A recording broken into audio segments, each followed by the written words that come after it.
So ayun guys, good morning. So ayun guys, panoorin nyo to guys. So magkabit tayo ng supply sa trailer.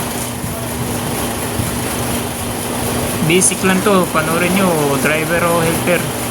Ganito lang magkabit. Yan.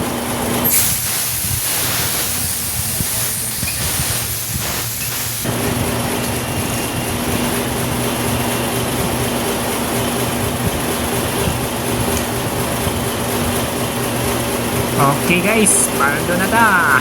Biyahe na ta guys kay langanin na sa oras para makarami tayo ng biyahe ngayon. Thank you for watching guys. God bless you all.